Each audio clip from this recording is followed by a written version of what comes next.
जो टॉपिक था वो है वर्कर। तो वर्कर जो होता है कार्य करने वाला, है ना, कार्य करना। और हम सबों को सृजा इसलिए गया है कि हम कार्य करें। हालेलुया। और हमारा परमेश्वर भी कार्य करने वाला, और उसने भी कार्य को किया। इसलिए आज के दिन को हम बोलते सबत कि अपने सारे कामों में जो वो करता था उसने क्या किया? विश्राम दिया। लिखा उसमें लिया। लेकिन परमेश्वर और भी, उसको समझना है, परमेश्वर और भी, ऐसा नहीं परमेश्वर थक गया था या परमेश्वर आराम कर रहा है, नहीं। परमेश्वर कर सकता था और भी बहुत कुछ, लेकिन जो जितना हमारे लिए इनफ था परमेश्वर ने उसको विश्राम दिया, उसको रोका और फिर उसे सबत कहा, उस दिन को आशीष दी और उसे पवित्र ठहराया। आप देखिए कि परमेश्वर का जो स्वभाव है ना, परमेश्वर का जो स्वभाव है वो साथ में कार्य करने वाला। देखिए हम हमारे जीवनों में 4 आयाम होते हैं। यानी तो हम परमेश्वर के विरुद्ध कार्य करेंगे, परमेश्वर के बगैर काम करेंगे, परमेश्वर के लिए कार्य करेंगे, परमेश्वर के साथ काम करेंगे। ठीक है। और इन चारों चीजों को आपको और मुझको समझना है। परमेश्वर के विरुद्ध इब्लीस ने काम किया, ठीक। और हम देखते हैं कि कैसे इब्लीस ने क्या काम किया? अनाज्ञाकारिता। उसने घमंड किया, परमेश्वर के वो समतुल हो गया और उसने उन बातों पर विश्वास नहीं किया। परमेश्वर को उसने परमेश्वर नहीं जाना। परमेश्वर के बगैर, कि हमें परमेश्वर, आज बहुत से लोग हैं जो परमेश्वर के बगैर काम करते हैं और वो कहते हैं कि नहीं हमें परमेश्वर की आवश्यकता नहीं है। परमेश्वर के लिए कार्य करना, आप बड़ी मेहनत, कई लोग बोलते हैं हमने इतना किया हमें क्या मिला? आप कुछ नहीं कर सकते, क्योंकि प्रारंभ में ही, उत्पत्ति में परमेश्वर ने कुछ अपने स्वभाव को बताया है। वो साथ मिलकर काम करना चाहता है। उसने वो एक बहुत अच्छा सेंटेंस है ना कि जो तुम कर सकते हो करो, तो परमेश्वर वो करेगा जो तुम नहीं कर सकते। तो परमेश्वर ने वो किया जो हम नहीं कर सकते, लेकिन परमेश्वर चाहता है वो उसने जो किया है वो इसलिए किया कि हम उसके साथ मिलकर काम करें। परमेश्वर ने सूखी भूमि और उसके बीज वाले पौधे उगाए और कहा इस पे काम करो। समुद्र जल जंतुओं से भर गया, कहा तुम मछली पकड़ो। और फिर परमेश्वर ने क्या किया? आओ अपनी समानता में किसको बनाए? मनुष्य को बनाए। हम परमेश्वर के साथ मिलकर काम कर सकते हैं। परमेश्वर हमारे लिए, हमें ऐसे ही जन्म नहीं दे दिया है। परमेश्वर ने कुछ चीजें हमारे लिए रखी हैं जिसको आपको और मुझको करना है। इस जीवन में रहते हुए परमेश्वर ने सारी चीजें तैयार कर दी है, लेकिन क्या हम उसके साथ मिलकर काम कर रहे हैं? कई बार हमारी जिंदगियों में होता है परमेश्वर के बगैर काम करते हैं। संसार में रहते हुए हम परमेश्वर के साथ जैसे हमें चलना चाहिए हम नहीं चलते, परमेश्वर पर निर्भर होना चाहिए नहीं होते, समर्पण होना चाहिए वो नहीं होता। कई बार हम परमेश्वर के लिए कार्य करते हैं और हम सोचते हैं कि ये कार्य हम कर रहे हैं और हम परमेश्वर के लिए बहुत कुछ कर सकते हैं। लेकिन इसलिए वचन क्या कहता? प्रेम इसमें नहीं कि हमने प्रेम किया, प्रेम इसमें कि परमेश्वर ने पहले उसने हमसे प्रेम किया। परमेश्वर की एक मनसा है कि हम सब कार्य करें।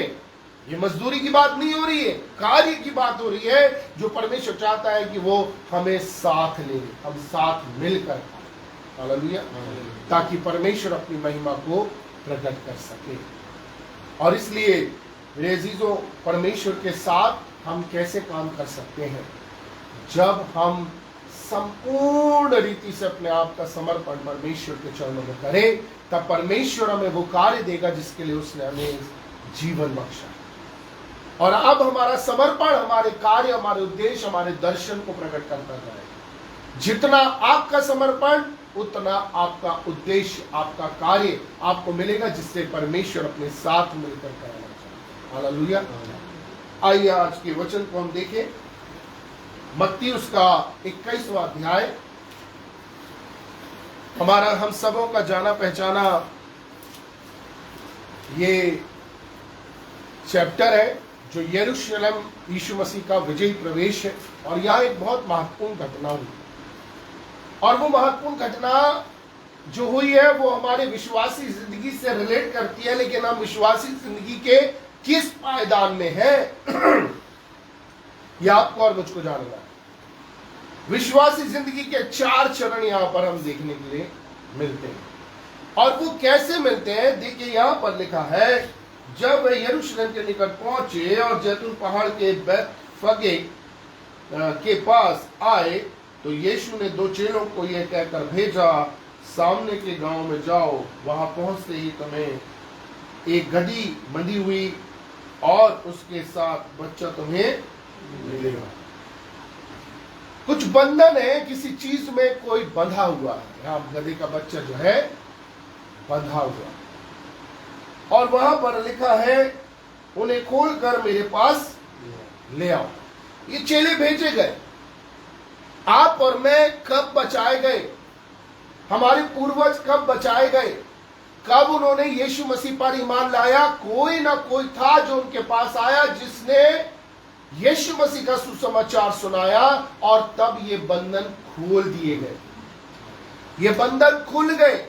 कई बार हमारी जिंदगियों में कई प्रकार के बंधन होते हैं, बीमारी का बंधन, फाइनेंशियल क्राइसिस का बंधन, पारिवारिक कलह का बंधन, ठीक है, और बहुत से बंधनों में हम बंधे होते हैं और हमारा दायरा सीमित होता है।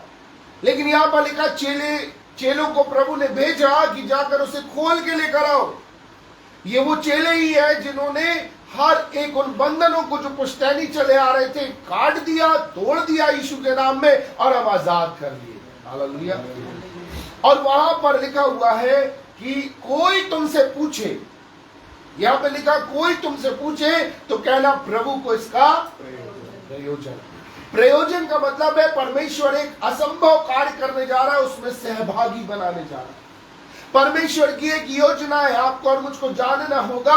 बाय डिफॉल्ट इस संसार का हर एक प्राणी जो इंसानी रूप को लेकर इंसानी कोख से पैदा होता है, वो बाय डिफॉल्ट नरक जा रहा है।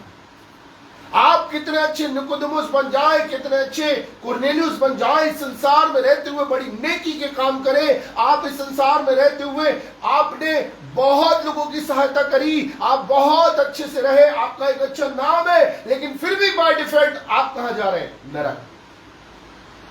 क्योंकि बाइबल हमें बता दिया है, देख मैं अधर्म के साथ उत्पन्न हुआ, पाप के साथ अपनी माता के गर्भ में पड़ा। हमें पाप विरासत में मिला है, और कई बार हम इस बात को नहीं जान पाते, और हमें समझना पड़ेगा और जानना पड़ेगा कि बंधन जब खुले यीशु मसीह पर विश्वास करने के द्वारा, परमेश्वर एक ऐसे कार्य को करने जा रहे हैं जिसमें उन्होंने सहायता ली है, किसकी? आपकी और हमारी। और लिखा प्रभु को इसका प्रयोजन है। अर्थात प्रयोजन का उस दिन मैं गूगल में निकाल रहा था तो साथ देने वाला, ठीक है। और यहां पर लिखा हुआ हैगा कि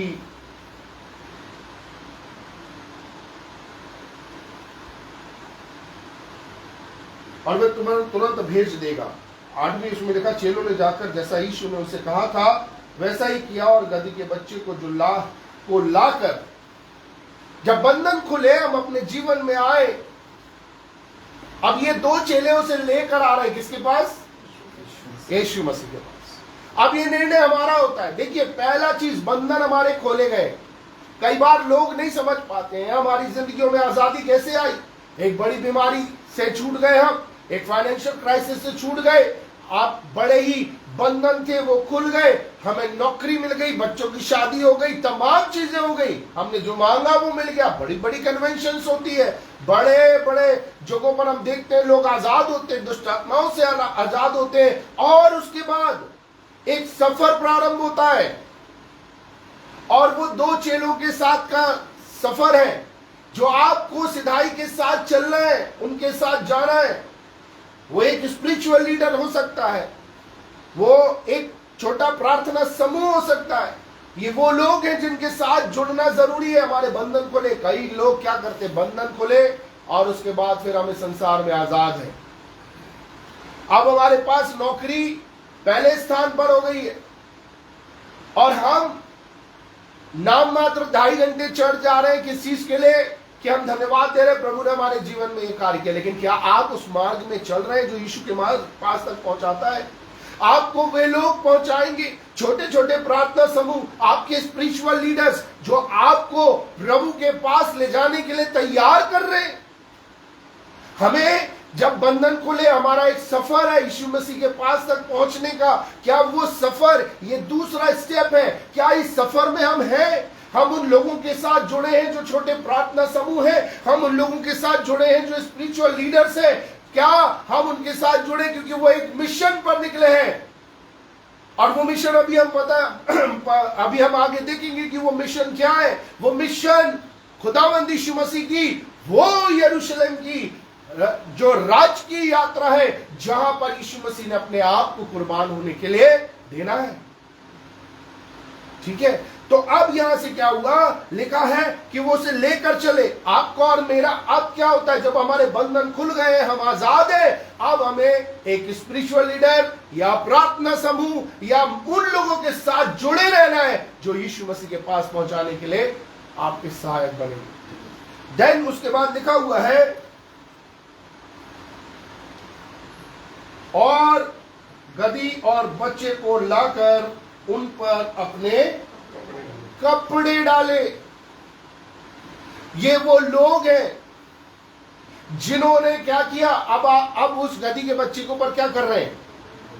कपड़े डाल रहे हैं, अर्थात एप्रिसिएशन है, अर्थात प्रोत्साहन है, अर्थात वो बातें हैं। ये लोगों के साथ आप एक ऐसे समूह में गए जहां पर सब एक मन के हैं। बाइबल कहती सबने गुनाह किया, परमेश्वर की महिमा से रहित है। अब आप ऐसे समूह में देखिए, आप और मैं ऐसे जगहों पर जब समूह के साथ जुड़ते हैं, जब हम ऐसे समूहों में रहते हैं, हम चर्च जाते हैं और चर्च में अच्छा प्रार्थना समूह रहता है, एक अच्छे चर्च की गवाही एक जब जाते हैं, हर कोई उसे ग्रहण करता और आपको प्रोत्साहित करता कि आपने एक सही निर्णय लिया है। वे अपने कपड़े डाल रहे हैं उसके ऊपर कि तुम बहुत अच्छा काम कर रहे हो, तुम जहां आ रहे हो। कपड़े डालने का मतलब वो तमाम चीजों को छिपाना। मुझे याद अच्छे से, जब मैं प्रारंभिक सेवा में था और उस समय मुझे एक बार प्रचार करने का मौका मिला तरुण चाचा को, बहुत पहले की बात है, दलसा भाई साहब उस समय हुआ करते, और मैंने प्रेम के ऊपर बोला था और बहुत छोटा बोला था, किसी ने कुछ नहीं बोला, लेकिन सब लोग आकर कि तुमने इन्हें कंडम किसी ने नहीं किया, सब ने आकर दलसा पर बहुत अच्छा बोले, बाकी अरे अच्छा बोलने लगे, अच्छा बोलता है। उत्साह मिला। किस चीज के लिए तैयार किए गए थे? क्योंकि वहां पर लिखा कपड़े डाले और यीशु उस पर बैठेगा। यीशु कब बैठेगा? जब आप ऐसे एप्रिसिएशन के साथ आएंगे, आपका संपूर्ण समर्पण। प्रभु चाहता है, संपूर्ण समर्पण का मतलब होता है आपके उठने, बैठने, लेटने, सोने, कार्य करने से लेकर हर एक बातों में यीशु मसीह पर निर्भरता, कि आपकी पहचान खत्म हो जाए, यीशु दिखने लगे, आप छुप जाए, यीशु दिखने लगे। हर परिस्थिति में, चाहे जीवन की विपरीत परिस्थिति क्यों ना चल रही हो, आपको हर एक बातें यीशु मसीह के आगे क्या करना है? समर्पित कर देना। और जब आप ऐसा करते हैं, यीशु मसीह आपके ऊपर तभी बैठेगा जब आप अपने आप को वर्शिप से वर्थशिप में लेकर आएंगे। आपके लिए पहला स्थान खुदावंद का कलाम, खुदावंद खुद खुदा और यीशु मसीह का होना जरूरी है। इस स्टेज पर आना जरूरी है। आज बुद्धिजीवी लोग बड़ी बात करते हैं, अरे साहब ये भी तो जरूरी है, तुम्हारा क्या, तुम तो बाइबल पकड़ लिया, हर समय दुआ करते रहते हो। साहब, जिस दिन आपने इस बात को जान लिया कि आपके ऊपर यीशु मसीह बैठा है, आप जिस चीज के लिए परिश्रम कर रहे हैं, वो चीज आपके पास बिना परिश्रम के दौड़ी चली आएगी। हालेलुया। जब पतरस को खुदा ने कहा गहरे में ले चल और जाल डाल, कितनी अद्भुत बात है ना। जिसने समुद्र बनाया, जिसने मछलियां बनाई, वो पतरस से कह रहा है जाल डाल, तब मछली पकड़ेगा। और मछलियों की बहुतायत आ गई। कब? जब यीशु ना हो। हर बार बाइबल हमें ये चीज बताती है। उसने अपनी नाव, अपने सब कुछ, हमने नहीं पकड़ा फिर उसके बाद वो आज्ञाकारिता में आ गया और गहराई में जब उसने जाल डाला। देखिए दोनों का प्रोफेशन कितना अलग है ना। यहां बुद्धि नहीं चलती साहब। अगर बुद्धि चलती होती, संसार का अगर कोई बंदा होता जो यीशु मसीह पर जो बुद्धि तर्क करता, बोले अरे तुम तो बड़ा ही हो, हम तो बचपन से मछुआरे, तुम्हें क्या मालूम कि मछली कहां मिलेगी, हम तो पले बड़े यहां पर है। लेकिन उसने विश्वास किया, और जब विश्वास किया, जाल डाला, तो बहुतायत के कारण खींच न सके। यीशु मसीह जब आपके जीवन से दिखने लगे, कैसे दिखेगा भाई? जब आपके ऑफिस में, आपके परिवार में, आपके दोस्त यारी में, आपकी रिश्तेदारी में आपको पता होगा कि आप अभी यीशु मसीह के पास आराधना में गए। भाई हमारे यहाँ नहीं, अभी वो आराधना में, भाई नहीं अभी वो धुआं में होगा, भाई यहाँ अरे वो आजकल चर्च में लगा, भाई अभी वहां पर वो अभी मीटिंग में लगा होगा। तब आप खत्म हो जाएंगे और फिर यीशु मसीह दिखने लगे। हालेलुया। और यीशु मसीह एक बहुत बड़ा काम कर रहा है, मैं आपको बता रहा हूं। यीशु मसीह चाहता हर एक को अपनी उस यात्रा में शामिल करने के। यीशु मसीह चाहता हम हर एक शख्स गधे बने, अपना संपूर्ण समर्पण। उसने हमें आजाद कर दिया, बंधन खोल दिया हमारे। अब प्रभु चाहता है जब तुम खुल चुके हो तो जो तुम्हें खोल के लेकर आ रहे हैं, जिनके द्वारा उनका साथ नहीं छोड़ो, जो तुम्हारे लिए दुआ करते हैं, जो तुम्हें खुदा का कलाम बताते हैं, जो प्रार्थना समूह है, और ये तमाम लोग जो प्रभु के लोग कहलाए जाते हैं, उनके साथ अपने आप को जोड़ लो, क्योंकि वो मेरे पास तक तुम्हें लेकर आएंगे। और जब तुम मेरे पास पहुंचोगे, वो तुम्हें तैयार कर चुके होंगे इस बात के लिए कि तुम मेरे पास आ सकते हो, चाहे कितने भी गुनाह तुमने किए क्यों। और फिर जब वो तुम्हें तैयार कर देंगे, तुम इस बात को जान जाओगे कि मैं ना रहा, लेकिन मसीह मुझ में जीवित है। मैंने गलातियों 2:20 में पौलुस रसूल क्या कहते हैं?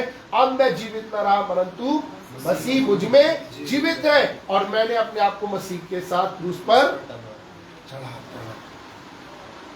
और यीशु मसीह जब आपके ऊपर बैठेगा, हर किसी के जीवन में यीशु मसीह बैठना चाहता है। मालूम है क्यों? अब मैं आपको भेद की बात बता रहा हूं, क्योंकि इस प्रोसीजर से हमें गुजरना है और अपने आप का सरेंडर करना है, अपने उन तमाम बातों के लिए। कई बार मैंने बहुत सी जगहों पर देखा, लोग दुआएं करते, हमें जॉब मिल जाए, प्रभु देता है, समर्पण के साथ आते, दुआ करते, प्रभु ये समय हमसे नहीं जाएगा, लेकिन जब जॉब मिल जाती है तो वो ओवरटाइम करने में बिजी होते, आज यहां जाना, आज ये करना। फिर उनका वो प्रेशर, वर्क प्रेशर इतना रहता, प्रार्थना समूह में वो आना बंद कर देते। वर्क प्रेशर इतना रहता है कि वे सिर्फ कंट्रीब्यूट करते हैं, खुद नहीं देते। प्रभु को कंट्रीब्यूशन नहीं चाहिए, प्रभु को जीवन चाहिए, ताकि वो उस पर सवार हो सके। और वो भी सवारी किस लिए? आपके और मेरे लिए। आपको मालूम है, जब यीशु मसीह कि ये जो राजकीय प्रवेश था, ये उन दिनों में हो रहा था जिस समय में फसह नजदीक था, और यहूदी लोग एक बर्रा चुनाव करते थे। 10वें दिन, खुदा के कलाम में लिखा हुआ है कि आषाढ़ के महीने के 10वें दिन में आप एक बर्रा लेना, उसकी 4 दिन परख करना, और फिर उसके बाद उसे भीड़ के सामने से मंदिर में लेकर जाना, जो सारी कौम के लिए कुर्बान होगा। और ये वही समय चल रहा था जिस समय यीशु मसीह ने उस जगह पर, तभी फरीसी आके बार बार क्या करने लगे? बोलने लगे यीशु मसीह से कि इनको कहे कि शांत रहे। क्यों? क्योंकि तैयारी थी उस बर्रे को निकालने की जो उस वर्ष कुर्बान होना था। लेकिन उस समय यीशु मसीह जा रहा था, वो बर्रा जो कुर्बान होने जा रहा था, और उसने अपने उस बड़ी बात को, कुर्बानी को, जो हम सबों की नजात, अब्दी जिंदगी, स्वर्ग में प्रवेश का कारण है, उसमें हमें भी सहभागी किया। हालेलुया। कुर्बान होने यीशु मसीह जा रहा है, उसने हमें भी सहभागी किया। वो कहता है संपूर्ण रीति से मेरे आगे तुम समर्पण करो, तब मैं तुम्हारे ऊपर रह के उस बड़े कार्य को अंजाम दूंगा, जो तुम्हारे गुनाहों की सजा है वो मैं अपने ऊपर दूंगा। उसने हमारा कफारा दिया। रेजी, जो आज हम कहां पर, किस जगह पर पाए जाते हैं? प्रभु ने हमारे बंधन खोल दिए, तो क्या हम आजाद हो गए? हम इधर उधर भाग रहे हैं? हाँ, एक अच्छी भेड़ की नाई जब हमारे बंधन खोल लिए गए हैं, अपने आप को छोटे प्रार्थना समूह से जोड़े, स्पिरिचुअल लीडर्स के साथ जुड़े रहें, प्रभु के वचन के साथ अपने आप को जोड़ लें, और ये आपको यीशु मसीह के पास तक पहुंचाएंगे। और जब आप यीशु मसीह के पास पहुंचेंगे, उस समय में वे कपड़े डालकर आपको प्रोत्साहित करेंगे। ओके, तुम्हारे अंदर अभी ये कमी है, कोई बात नहीं, फिर भी यीशु मसीह बैठे रहे। तुम्हारे अंदर अभी ये कमी है, ये नजर आता है, अभी तुम संपूर्ण नहीं हुए हो, फिर भी यीशु मसीह तुम्हारे ऊपर बैठेगा। और तब आप प्रोत्साहित होगे और जानोगे, यस प्रभु, मेरे अंदर कोई अच्छी बात वास नहीं करती, लेकिन आज जो कुछ भी हूं, जैसा भी हूं, तेरे आगे अपने जीवन का समर्पण करता हूं। और निश्चय जाने यीशु मसीह आपके ऊपर बैठेगा, और तब आप खत्म होंगे, यीशु आपके अंदर से दिखाई देने लगेगा। हालेलुया। और अब यीशु मसीह कौन है? राजाओं का राजा, प्रभुओं का प्रभु, सारी प्रभुता, प्रधानता, सामर्थ्य और अधिकार से ऊपर जो नाम है वो यीशु नाम है, जिसे शिरोमणि खुदावंद ने बनाया और उसे कलीसिया को दे दिया। क्या आज हम यीशु के लिए वो सवारी बनने को तैयार है जिसमें यीशु सवारी करे? उसके लिए सिर्फ एक कंडीशन है। आपके बंधन खोले जा चुके हैं, आपको लोगों ने मेहनत करके, खुदा के कलाम में, स्पिरिचुअल लीडर्स ने, प्रार्थना समूहों ने आपको अप्रिशिएशन करके उत्साह से भर दिया है। और वो ये कहता है कि तुम चाहे जितनी भी गलती और तमाम बातों में रहो, लेकिन फिर भी जब तुम समर्पण करोगे, यीशु तुम्हारे ऊपर बैठेंगे। और वे उस चीज को तैयार कर दिया है। आज आपका और मेरा निर्णय ये होना चाहिए कि अपने घर, परिवार, जॉब, तमाम बातों को हम खुदावंद के चरणों में रख के अपने आप का संपूर्ण समर्पण यीशु मसीह के आगे कर दें। तब यीशु आपके ऊपर विराजमान होगा और हम उस अनंत जीवन में प्रवेश करने पाएंगे। हालेलुया। आपको मालूम है, ये एक मैं पहले जब उसकी स्टडी हम लेते थे, तो ये यहेजकेल में जरूर इस चीज के विषय में कहा गया है, लेकिन ये सेकंड कमिंग की बात है कि परमेश्वर का जो भवन है, जो जहां से आदम निकाला गया था, उसमें कैसे प्रवेश होगा। और यीशु मसीह ने उसको प्रवेश किया उस जगह पर, मालूम है आपको किस जगह? जहां पर उपाय किया गया अब्राहम के लिए, मोरिया। कहां से चालू हुई थी कहानी, और भवन उसी जगह पर बना जहां पर उपाय किया गया, परमेश्वर का मेमना। उस घर में अगर हमें प्रवेश करना है, तो जब तक हम समर्पण नहीं करेंगे, क्योंकि एक चीज को याद रखिएगा, एक ने बहुत अच्छा उदाहरण दिया था, इसके बाद हम दुआ करेंगे।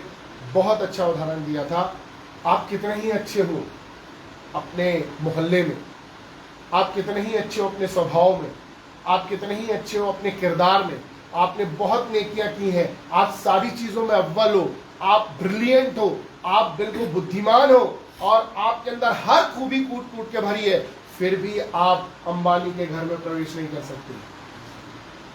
रोक लिया जाएगा आपको, कौन साहब अंदर कैसे? सर मैं ये देखो गोल्ड मेडल मेरा, तो सर मैंने ये अच्छे काम किए, तो सर मैं ऐसा स्वभाव रखता हूं, तो मैंने ये अचीवमेंट किए, तो फिर भी अंदर नहीं जा सकते। अंदर कौन जा सकता है? बेटा, जो उसका बेटा है। ठीक है, इसलिए खुदा का कलाम क्या कहता है? वो अपने घर आया और अपनों ने उसे ग्रहण नहीं किया, परंतु जितनों ने उसे ग्रहण किया, उसने उन्हें परमेश्वर की संतान बनाया। हालेलुया। तो जब हमारे ऊपर यीशु मसीह होगा, हम तो ऑटोमेटिकली अंदर है, क्योंकि बेटा स्वर्ग के घर का अधिकारी भी है। हालेलुया। तो मेरे अजीजों, अपने आप का समर्पण करें, अपने जीवन की हर एक बातों का समर्पण यीशु मसीह के आगे कर दें, ताकि यीशु मसीह जब आपके पूरे संपूर्ण सच्चाई हृदय के साथ समर्पण को देखे, वो आप पर विराजमान हो, और हम फिर उस महिमा को देखने पाए जो सचमुच में यीशु की। हालेलुया। दुआ। तहे दिल से शुक्र अदा करते खुदावंद आज के इस मुबारक समय के लिए कि आपने अनुग्रह दिया।